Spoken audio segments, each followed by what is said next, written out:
So, welcome everyone to the monthly virtual gathering of the Canadian Ecopsychology Network. Hello, my name is Cheryl Koziel and I'm the founder of CEN. Today we have the privilege of listening to Dr. Cheryl Miller, and I'm going to let Cheryl introduce herself today. Cheryl, thank you so much for spending your time and your wisdom with us, and I'll give you the airwaves. Thank you. Dr. Carol Koziel. I'm happy to take it. And it is Cheryl Fisher. I think there might be something. I have to pay attention to this Miller thing. There might be something there. So I'm going to go ahead and share my screen with you and just kind of let me know if everybody can see that. And okay, so I'm unable to see you right now. So I just need a clarification from somebody saying, yep, we can see your screen. Yep, we can see your screen. Perfect. Okay, so a little bit about me. This is what I do, right? So I'm the director of an online master's in clinical counseling program with Alliant International University. So that's that West Coast affiliation. And I've been practicing clinically for actually 30 years, but I don't like to put that in writing. I'm an emergency responder, trauma response team member. But what really brings me here today is my interest in the therapeutic benefits of engaging in nature. And what Carol had asked me to do is talk a little bit about some nuggets around mindfulness and nature-based techniques for children. So that's what I do. But who I am really, I am a former pre-kindergarten teacher who had the wonderful opportunity of taking children outdoors when this wasn't a trendy thing and letting them play and watching them grow. And this became a really important part of my formation as I continued on in my evolution to become a counselor. And I actually tell my grad students this: I became a counselor because I found I was counseling the parents so much. I figured I better get a license. And that's what led me into counseling. I am a wife, mother, and grandmother, and this really informs my desire to learn to be as eco-kind and eco-accessible as I can. And in terms of how I manifest that, I am a suburban backyard forager and steward. I did about a 9-month training as a forager where I learned that I wasn't going to learn the Latin names of things, that I was going to learn how to introduce myself to the elements of biodiversity and learn to be friends and cohabitants, which was such an informative experience for me. I also manifest my aspiration to be eco-kind by tending to herb, vegetable, and native flower gardens. I host mason bees, butterflies, bats, and I'm a very much novice student of medicinal botany. And one of the things I love about this group is we do ask, where do you hail? And so my paternal lineage is from Scotland and Nova Scotia, and my maternal lineage is from Montreal, and I hail currently, as we speak, in Annapolis, Maryland. So there's a lot of naval activity, waterways that really inform how I experience the land. And so what I'm going to talk to you a little about are some of the nuggets from the book, Mindfulness and Nature-Based Therapeutic Techniques for Children. And it's a workbook. And I will tell you honestly, I'm very humbled to be presenting this information because I do not consider myself to be an expert. I am a hub. And much of what I'm going to share today is from research of many of you who are in the room on this call today. And so how this came about was I was presenting an all-day workshop for PESI, which is a company that provides continuing education to a variety of disciplines, therapists of all kinds, and academics. And they came back to me saying, gosh, people want to know more. They want to have application. Can you produce a workbook? And that's really what this is a workbook. And so that is what is going to inform our talk today. So Carol had asked me to talk about this in light of kids going back to school. And so I think first when we talk about the concept of kids going back to school, we need to look at what does that mean in COVID. So currently what I'm seeing are different formats. Some of children are going to school virtually. Some are experiencing a hybrid experience where they're part-time in the classroom and part-time at home doing virtual work. Some are going in the classroom completely. My own grandson, who will be 8, has been in the classroom the whole time. And then other students are experiencing outdoor classrooms or some variety of these. So the considerations we take keep in mind, are how much screen time are children getting and those implications on their physical, emotional, cognitive, social, creative well-being. How much movement are they getting and what type of movement? Are they having 15-minute recess in the classroom with maybe some board games or tabletop activities, or are they being allowed to go outside and have non-directive play? And then are they masking up and for how long? And again, these have implications on how they experience their physical, emotional, cognitive, and social and creative well-being.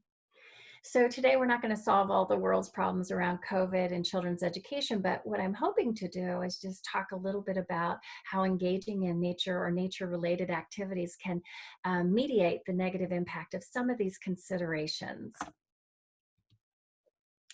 And I think the first way to do that is to really think about how do children learn? And the truth of the matter is we can apply this to all people, not just children. But children learn through all of their senses, including the kinesthetic and vestibular systems. And yet we tend to focus on cognitive processes, both academically and clinically. And so just a quick refresher for all of us, remember our sensory systems. Well, we've got, of course, sight, smell, taste, hearing, and touch. And the two that get left out often and are so important to mental health are balance or vestibular system and proprioception, which is body awareness. And so the vestibular system is developed in relation to our inner ear processes, and it really impacts our balance, our movement, and our behavior. And our kinesthetic system provides us with our awareness of our body and space, movement, and our behavior. And again, these are often overlooked. And when we're trying to have children with calm and alert states, we need to really look at these systems. So children innately know they need to move. They twist, they turn, they roll. And all of this movement is really important for the development of the vestibular and kinesthetic systems. It activates the cells of the inner ear. And so providing children with a variety of opportunities to move contributes to the development and activation of these systems and calm, alert, and happy children. And so a lot of this work is informed by occupational therapists. And in particular, I know Angela Hanscom, who is the founder of Timber Nook, an outdoor program for children, and the book Balanced and Barefoot. And so some of the research cited in her work indicates that children need 4 to 6 hours a day of non-directed outdoor play, and yet kids get about 15 minutes, if they're lucky, of recess a day, if they're lucky. And when they spend so much time sitting, and I know you may be feeling this as well with us all using Zoom and telehealth if you're clinicians, sitting still in front of a desk, glued to these devices, neck, eye, and sensory systems do not properly develop. And this results in poor posture, disorganized sensory systems, and we'll talk about that in a second, and this inability to judge their body and space. So basically what happens is we've got kids who can't concentrate or keep their hands to themselves. So again, when we find that children are experiencing underdeveloped vestibular systems, they're bumping into each other, they're falling out of chairs, they're restless, they're just have the wiggles, right? They just always have move. And if they have problems with kinesthetic awareness or kinesthetic development of their development, they may complain of itchy tags on clothes or lights being too bright or don't like the messy activities, getting their hands dirty. And so basically what we're seeing are that children have trouble concentrating because they're distracted by their own bodies. So I'm going to tell you a real story about Sally. So Sally is a 5-year-old kindergarten student, and she continues to get orange marks on her behavior chart at school, which indicates she's not making good choices. On a typical day, Sally arrives at school at 8:15 a.m. and she is escorted to the cafeteria where she can eat breakfast or just sit and wait quietly until it's time to go to class. Once the bell rings, Sally follows along in a straight line to her classroom, where she is to put her book bag in her locker and take a seat at her desk. On this particular day, Sally sees Katie and begins to talk about her new puppy. Well, both girls get a warning for not going straight to their seats. Sally sits in her seat, but she feels itchy in her muscles and she begins to wiggle in her chair. She tries to be quiet, but with each twist and turn, her chair squeaks. She gets another warning, but Sally's relieved when it's circle time because now she can sit on the floor. Oh, however, her legs get tired of crisscross applesauce and she needs to stretch them. And she stretches right into Adam, who yells, "Sally kicked me." Sally gets another warning. Sally can't wait for recess when she can finally stretch her body and not worry about hitting anyone. Except it's 47 degrees outside, and the school policy notes that it has to be at least 50 degrees or above to play outdoors.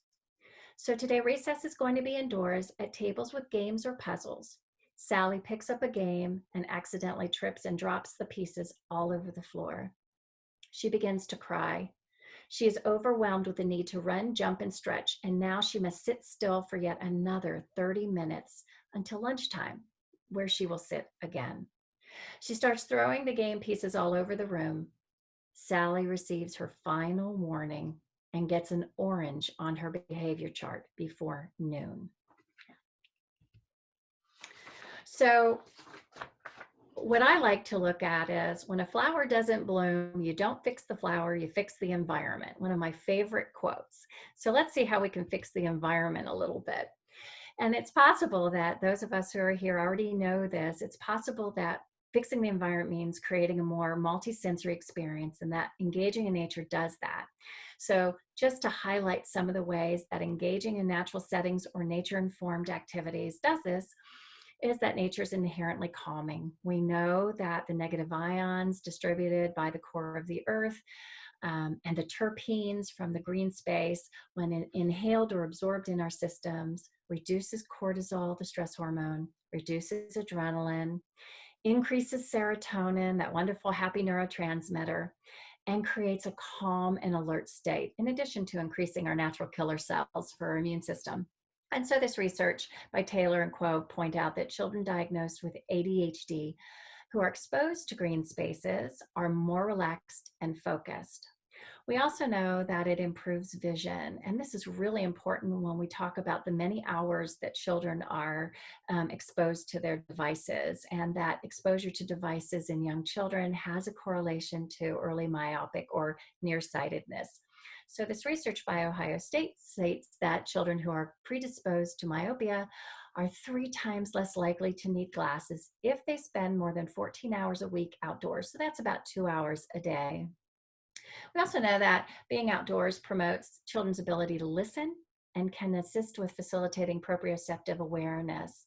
And so this comes in handy when we talk about figuring out, where am I in relation to that bird? I hear the sound of the bird, or I hear crickets, or I see a snake slithering. Where am I in relation to this creature?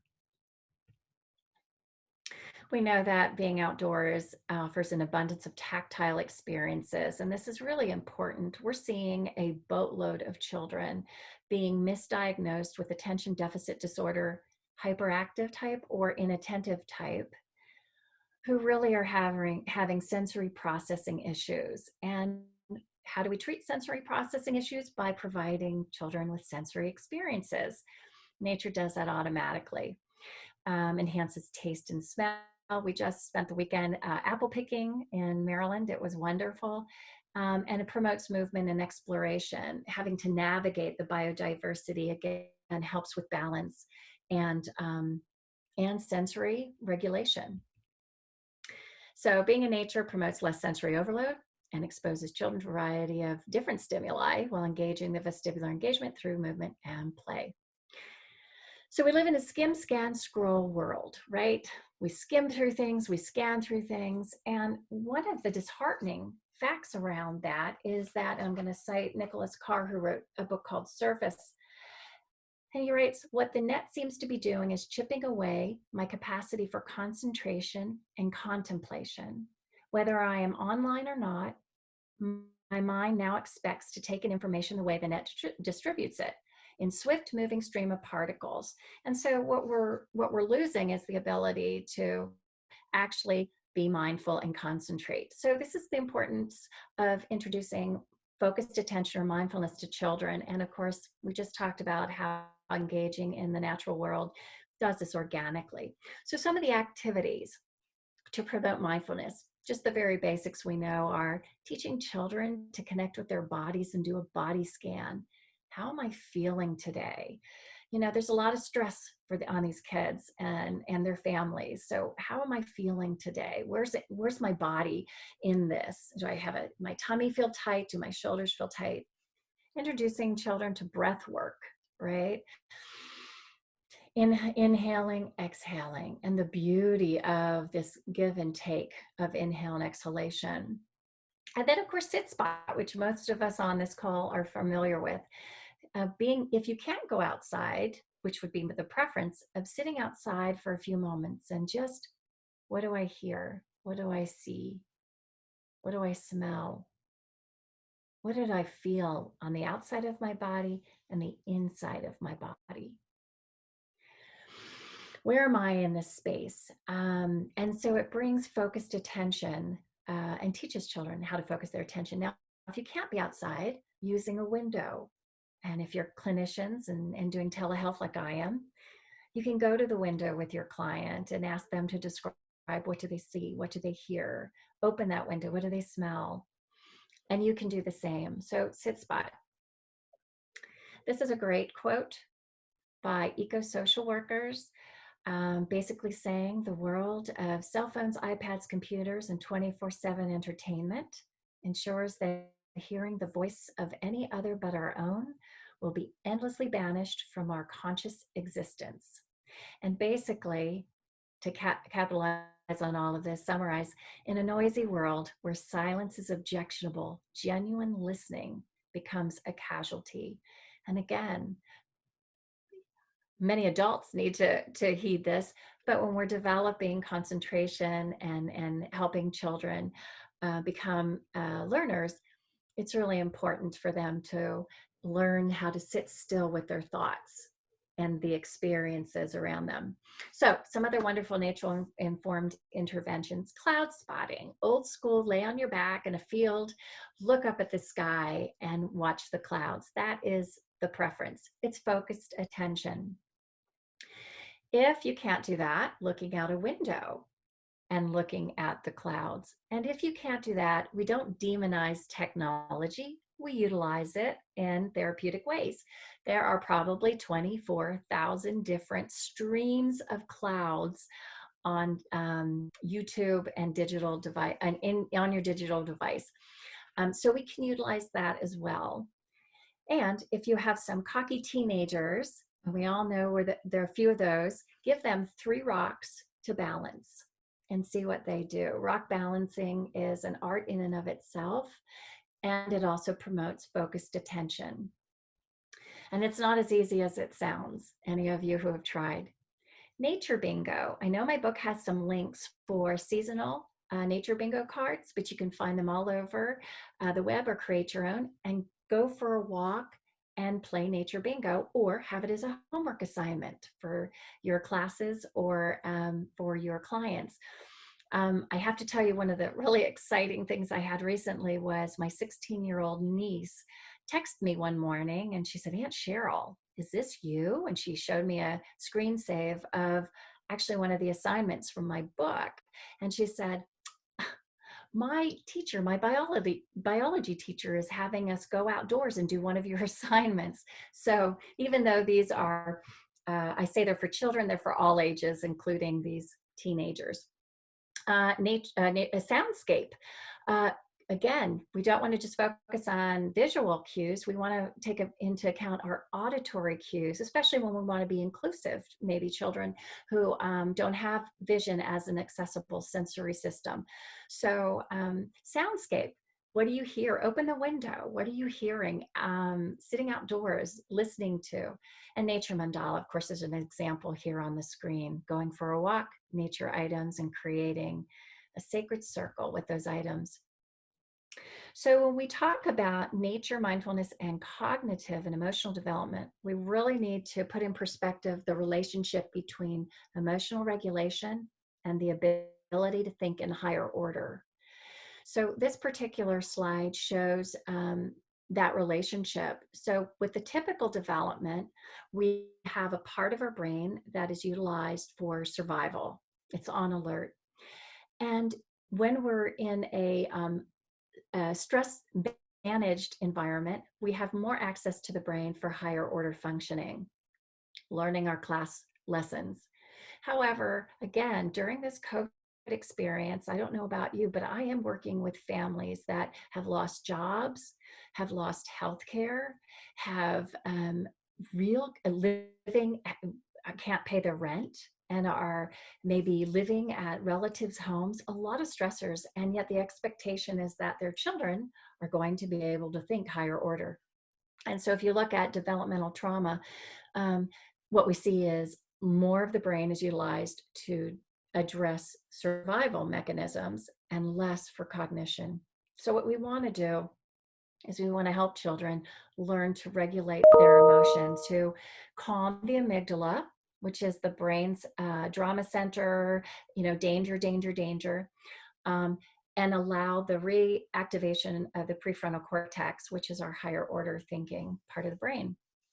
And so we know, again, we talked about how engaging in nature naturally does this, helps calm the amygdala and allow full activation of the prefrontal cortex. So some activities, a color walk, another way to focus attention and calm the amygdala.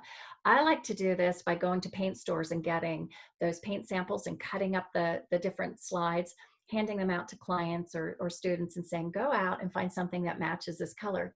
I was presenting this at a conference recently, and one of the participants said, oh no, that's too much work. I like to tell my students or clients, what do you have on? Well, of course, I have black on today. What do you have on? Go outside and find something that matches your pants or your shoes or your shirt, and focus attention in that way. The pebble seed meditation is not mine. I actually got it from this wonderful book, Planting Seeds. It's Thich Nhat Hanh's book. And he has a wonderful meditation that goes with it. And it basically, you can use seeds or pebbles, and you have the students hold them in one hand, and there are 4, I believe. And then they're transferring one to the opposite hand, they say a meditation. And so the meditative script is breathing in, I see myself as a flower. Breathing out, I feel fresh. Flower, fresh. And so with each transfer of a pebble or a seed, there's another meditation that brings to focus and also is nature based. Magic object is nothing more than a transitional object. Those of you who are clinicians, what I like to do is I like to have my clients pick from a box of sea glass, seashells, pebbles, some small driftwood, just a variety of natural elements. Pick one that really resonates for them and hold it in their hand. And then I have them imagine a full sensory imagination of their happy place. What do you smell? What do you see? What do you hear? And as they're doing that, I'm telling them they're imprinting all of this image onto this object, this magic object that they can carry around with them in their pocket, put on their desk at home. And it is a reminder for them of this happy place, this special place that provides them with peace and calm. If I were a tree is another way of engaging, calming the amygdala, engaging focus, of just imagining if I were a tree, what kind of tree would I be? It's a great journal prompt as well. Um, and how would I utilize my role as a tree in the world? So this particular exercise is related to some research that's been done that looking outside at a window at nature is more effective than playing outside on a concrete devoid of grass and trees. So basically the idea is it's not just being outdoors, it's not just engaging outdoors, it's what type of environment are you experiencing. And so there's some research around emotional regulation in adults and productivity and nature-based sensory spaces. So what I've done, I've started a pilot study with some of the educators in my area. And we all know that a lot of times what we use in the classroom and maybe at home for emotional regulation is the timeout or time away area. You know, go to your timeout, go to your time away. And so oftentimes these spaces are um, up against a wall with no stimulation, no window. And what I proposed was let's create a time away, a nature enhanced time away sensory area, maybe a tabletop waterfall, potted herbs where they can pinch the leaves and smell the herbs, small sand tray, the old school Zen garden, nature sounds, some just a variety, and you can rotate these each week. And then let's teach the children this is a tool. So initially the teachers were like, okay, but everybody wants to go to the nature sensory play area because that's what it's become. And I said, well, of course they do. It's novel. Get an egg timer and allow each student to go one at a time and spend that time in the space. And then when they're done, rotate it. Eventually becomes no longer becomes novel. And what children learn is that when they're feeling restless, when they're feeling itchy, when they're feeling like, oh, I'm pretty irritable today, that I can go to this space, I can calm myself down, and I can return to class. And it is no longer a discipline, but a tool for emotional regulation that now allows me to concentrate in the classroom. So moving on to now physical development and physical implications. So we talked about when children don't get enough outdoor play, we see a lot of behavioral issues, and using nature as a classroom. So there's some really cool activities that I like to introduce, and I'm going to come back to the ecological body in just a second. But animal yoga poses can be done indoors as well as outdoors. Again, getting the body moving in a way and utilizing connection to bodies in nature. Nature's body is an activity where you have a big piece of paper and you can have somebody outline your body, and then you look at bodies in nature. For example, wings on a bird. How do those wings serve that bird? How does how do the paws of a puppy serve the puppy? You know, looking at the different the nose of a dog and how does that function for the animal? Looking at the different bodies in nature and body parts. And then what I have the clients do is flip the paper over and write all the negative things that they say about their bodies. This is so great for girls in their tween ages that are just, and now I'm seeing them as young as 10 years of age, that are just really body shaming. And all those messages, let's write them on the back of this paper. And then we're going to flip it over. And just as we were able to see that those wings really serve the birds, that nose really serves the dog, how do my hands serve me? They help me dig in the dirt. How do my feet serve me? Well, they helped me kick that soccer ball last week. And really looking at connecting to our bodies as a function of an overall function of nature. The ecological body, there's actually in my book a meditation around it. And I'm not going to go through the whole meditation, but the gist of it is we look at the lungs, the heart, and the skin. And we look at the lungs in particular as how the inhalation and the exhalation interacts with the green space and our bodies and the bodies of nature. And so this reciprocal relationship. We look at the heart in terms of the rhythm of the heart and how in the rest of the other than human nature, there's a rhythm, there's a cycle, and we're part of that. And then looking at the skin in the relationship to being a protective but a permeable item. And so again, introducing an embodied sense of our eco experience. So I've talked a little bit about sensory integration and sensory regulation, but twirling. If you get nothing out of this talk today, just remember twirl as often as you can. And I found it from an occupational therapist that while we talk about children in this particular talk, that adults as well, we do a lot of sitting, a lot of sedentary work, and we are not moving nearly enough. And our vestibular systems, our kinesthetic systems are depleting, if you will, are depleted. And so we are able to, by moving and twirling, regain some of that, that regulation. So twirling. Sound mapping is fun. Sound mapping, you have a big piece of paper, you can go outside or sit by a window and close your eyes.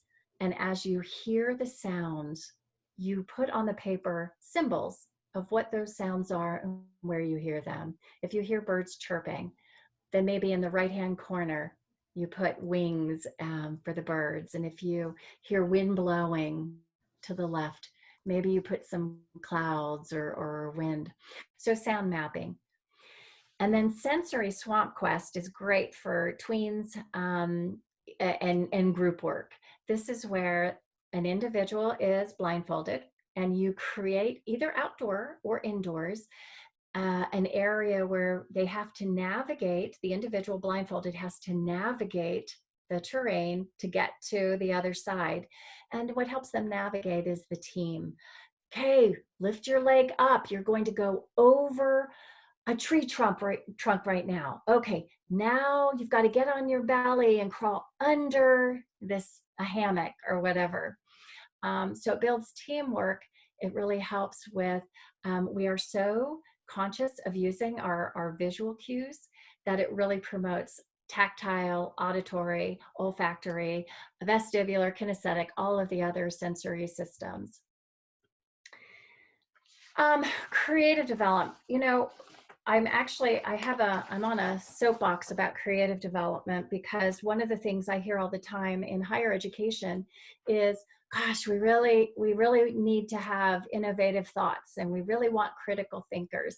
And yet, truly, we are creating dependent learners. We are teaching to the test. We are not letting kids have purple cows. And it is problematic on a much, much bigger space than just taking a test. So creativity has been defined as the innate quest for originality. And that was E.O. Wilson in the book, The Origins of Creativity. And Richard Louv has stated, it reflects the ability to see patterns in the universe, to detect hidden links between what is and what could be. So creativity is the cornerstone of imagination, and yet we're growing kids who don't know how to play. Ask a child to go outside and play, and oftentimes they turn around and go, what do you want me to play? This is really sad. So we want to get our kids out and non-directive, let them just go to town. Nature provides metaphors when words aren't enough. I could give you volumes of examples of how in my clinical work, my clients who have been unable to articulate experiences in words have been able to identify them in natural processes. An example, and this is not a child, this is an adult. I was working with a woman who had cancer, and one of the things that terminal cancer, and pretty much her doctors were saying that they really had exhausted any conventional medicine for her. And so she was really aware of her mortality and legacy, which we know is really important. And so she was on a walk one day, and as she was walking, a place she had always walked, but this particular day she noticed a tree trunk, and around the trunk she noticed seedlings, and she sat down on that trunk and watch those seedlings. And for her, she was able to glean the wisdom that, you know what, even though my life has limits, my legacy goes on. My legacy goes on in the work that I've done, in the people I have touched. She has children and grandchildren. Um, and my life story doesn't end when my life ends. And just as the tree doesn't end when the lineage, the species doesn't end when the tree itself does. So metaphors are powerful, and nature provides us with so many of them. So some fun activities and that I have cited in the book are nature print. And that is really taking elements. This is old school, taking elements, leaves this time of year. I know in Maryland is fun with all the leaves turning colors, and taking a leaf and dabbing it in some type of paint and putting it on fabric and creating these wonderful mosaics of designs from uh, natural shapes and objects. Nature sculpture, again, going out and collecting some really interesting um, things that speak to us, acorns or a leaf that's fallen or a rock, and just creating a three-dimensional. I actually used that in marriage counseling once. So again, a lot of these things we don't have to just isolate to children. Um, the only thing this couple could agree on is that they'd like to go for walks, and I had them create nature sculpture from some of the things they found on their walks.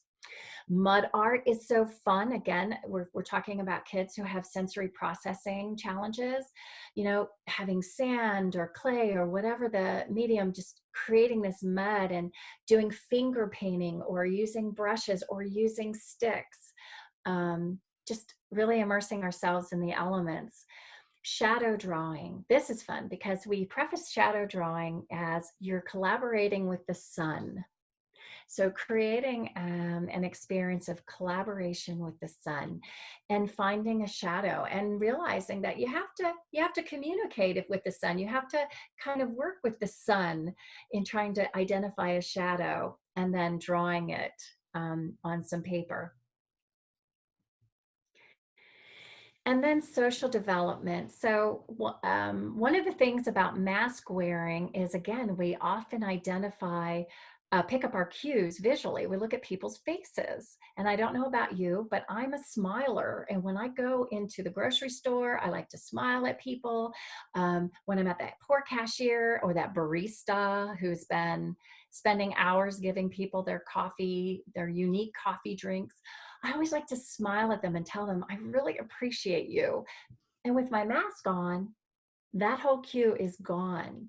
So, and children, of course, are learning how to, function in social manners. So how are we allowing social development? So we do know that we know a couple of things. One is that the research identifies that nature provides us with so many moments of awe and wonder. The birth of an animal. I mean, I put bees here because I am fascinated with the community that bees create and how they take care of each other and how they take care of us, our environment. Um, and so and my grandson, who is from Florida, my Florida folks who are visiting today, the first time he saw snow was 2 years ago. And we were walking the dogs, and it started plopping as it does in Maryland. It kind of plops at first. And he stopped and he looked at me and he calls me Yaya. And he said, Yaya, what is that?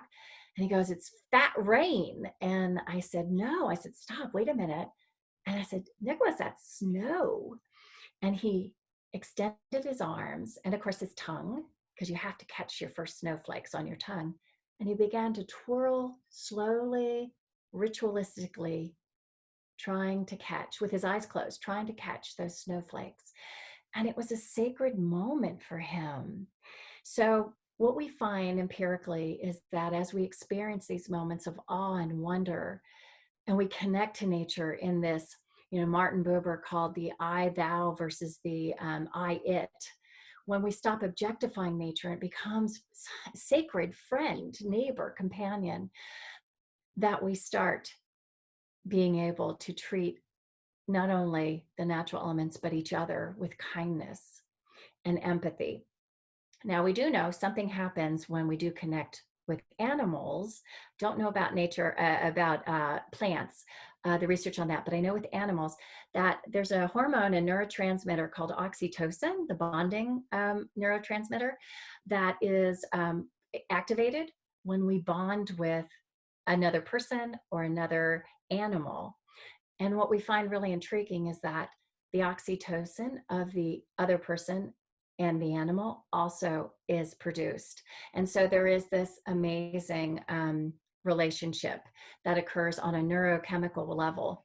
So some activities are really having children be part of growing things. So I call it flower power, taking a seed. I was talking to somebody yesterday and I said, I know that there is, I know for me that there's divine sacredness in the world, because when I can take a sunflower seed and put it in the earth and it grows into something that's amazing, I know that there's more to that than just me putting that seed in the ground, that there are forces that are working on that.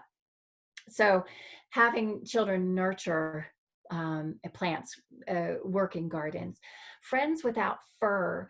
Sometimes people have allergies and they are unable to maybe interact with animals that have fur. So maybe looking at, beta fish, or looking at other than furry friends that, again, they can befriend. A question for nature. This is one of my favorites is, just as you would say, Dear Diary, or call up a friend and go, hey, or text a friend and say, I got this problem, talk to me. This particular exercise invites children to go and maybe sit under a tree or sit out in a field or in their backyard and just kind of pose a question and then listen and see if their natural environment provides them with some wisdom around that. And again, for older children, they can journal about this, they can reflect on it. For younger children, they can draw pictures about, what do you think? What do you think that tree told you about whatever the question was that they posed? And I just want to finish off with, again, one of our faves, Richard Louve's comment that all children need nature, not just the ones whose parents appreciate nature, not only those children of a certain economic class or culture or set of abilities, but every child. And I think those of us who understand the importance of engaging and connecting are also responsible for helping to find ways to make green space, engaging in nature accessible to all people. Thank you. Thank you very much, Dr. Cheryl Fisher. I'm going to stop the recording now.